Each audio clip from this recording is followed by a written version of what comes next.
అండి. అలాగే రైట్. ఇప్పుడు కేసు ఇంకా నడుస్తుంది కాబట్టి రైట్. అక్కడ అల్లు అర్జున్ గారికి ఈ పోలీసుల నుంచి పర్మిషన్ వచ్చిందా? రాలేదా? అసలు థియేటర్ వాళ్ళు ఇన్ఫార్మ్ చేశారా? లేదా? అన్నది వీటన్నిటి మీద మనం ఇప్పుడు మాట్లాడలేం సార్. ఎందుకంటే case right. Already right Sujatha running లో గారు. ఉంది. ఎస్, అదేమి మళ్ళీ క్లోజ్ వస్తాం మీ అవ్వలేదు దగ్గరికి. కాబట్టి మనం రైట్. దాని మీద మనం కామెంట్ చేయలేమండి. ఇంకొక విషయం, చెప్పండి. రేవంత్ రెడ్డి గారు ఎవరికీ తెలియదు అన్నది కూడా చాలా తప్పు మాట సార్. ఇప్పుడు ముఖ్యమంత్రి అయ్యారు, ఒక్క రాష్ట్రానికి తెలుసు, 2 రాష్ట్రాలకు తెలుసు. ఇట్లా ఒక ముఖ్యమంత్రి మీద కామెంట్ చేసేటప్పుడు చాలా జాగ్రత్తగా మాట్లాడాలండి. మీకు నచ్చకపోవచ్చు, మీ పార్టీకి నచ్చకపోవచ్చు, మీకు అనుకూలమైన వ్యక్తి కాకపోవచ్చు, అయినా కూడా ఆయన ఒక రాష్ట్రానికి ముఖ్యమంత్రి. ప్రజలందరూ గెలిచి తీర్పు ఇస్తే ఆయన ఈ రోజు ఆ పదవిలో ఉన్నారు. ప్రజల తీర్పుకి మీరు గౌరవం ఇవ్వాలి, ఆ పదవికి మీరు గౌరవం ఇవ్వాలి. రైట్. రైట్ సుజాత గారు, మళ్ళీ మాట్లాడతాం మీతో. మనతోటి శ్రవణ్ గారు ఉన్నారు, సినీ క్రిటిక్, ఆయనతో మాట్లాడతాం. శ్రవణ్ గారు నమస్తే అండి. నమస్తే అండి. శ్రవణ్ గారు, చూశారు కదా ఇప్పుడు ఆ బాబు పరిస్థితి విషమంగా ఉందని మనకి పొద్దునుంచి కూడా సోషల్ మీడియా ద్వారా మెయిన్ స్ట్రీమ్ వార్తల్లో కూడా బాబు పరిస్థితి బాగాలేదని చెప్పి మనకి తెలుస్తున్న పరిస్థితి.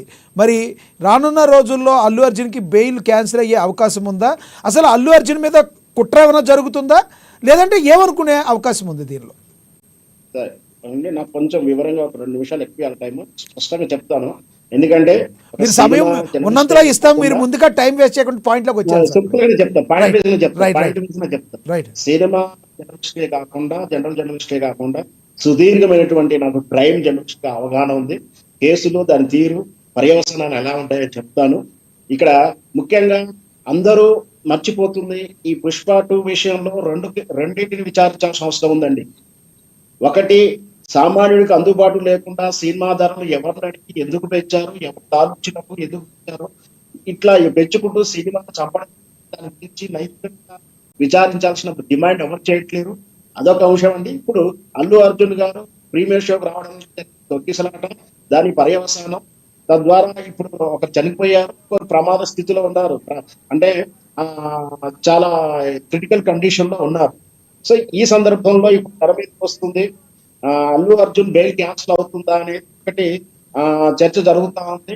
ఇది చట్టాల పట్ల కానీ మీరు స్వయం తృప్తి ఆనందం కోసం చేస్తుంటే చర్చే కానీ నిజంగా అయితే నాకు నా బెయిల్ రద్దు అనేది జరగకపోవచ్చు. కోర్టు పనితీరును, వ్యవహార కోర్టులో ఈ కేసులో ఉన్న డెప్త్ను బట్టి చెప్తా ఉన్నాను. ఈ కేసులో అల్లు అర్జున్ లేదా పుష్ప టీం ఎంతమంది ఎవరైతే నేరస్తులు ఉన్నారో, ఎవరికి తప్పు ఉందో అంతకు ఒక 10% ఎక్కువ పోలీసుల వైఫల్యం ఉంది. ఇంతవరకు పోలీసులు చర్య తీసుకోలేదు, వాళ్ళని బాధ్యులు చేయలేదు, బాధ్యతారహితంగా చేస్తూ పబ్లిసిటీ కోసం పోలరైజ్ చేస్తున్నారు ఈ కేసుని. ఖచ్చితంగా ఎవరు పబ్లిసిటీ చేశారంటారు? ఒకటి శ్రవణ్ గారు, ఇప్పుడు రేవంత్ సర్కార్ ఏదైతే ఉందో, ఒకటి చట్టం తన శ్రవణ్ గారు ఒక్క నిమిషం, చట్టం తన పని తాను చేసుకు వెళ్ళిపోతుందన్న రేవంత్ సర్కార్ మాటల్ని రేవంత్ రెడ్డిని ట్రోల్ చేస్తున్న అల్లు అర్జున్ ఆర్మీ, అల్లు అర్జున్ ఫ్యాన్స్ చెప్తున్న ట్రోల్ చేయడాన్ని ఏ రకంగా చూడాలి? మీరు చూస్తే మంచి ప్రశ్న అండి. మీరు అల్లు అర్జున్ ట్రోల్ చేస్తుని చెప్తున్నారు, రేవంత్ రెడ్డి సైన్యం, రేవంత్ రెడ్డి ఆపన్నాస్తం ఫేస్బుక్ పేజీల్లోనూ, ట్విట్టర్ లో ఏం పోస్టులు అవుతుంది మీరు అబ్జర్వ్ చేస్తలేరా? నేనేమైనా పంపించమంటే పంపిస్తాను. భయంకరంగా కేవలం నా పేరు మర్చిపోయాడన్న ఏకైక కారణంతో ఆయన అరెస్ట్ చేసి ఆనందం పొందుతున్నాడు. అది బెయిల్ రావడంతో, అందరూ పరామర్శలు రావడంతో ఒక్కసారిగా ఇండస్ట్రీలు, తమిళ, కన్నడ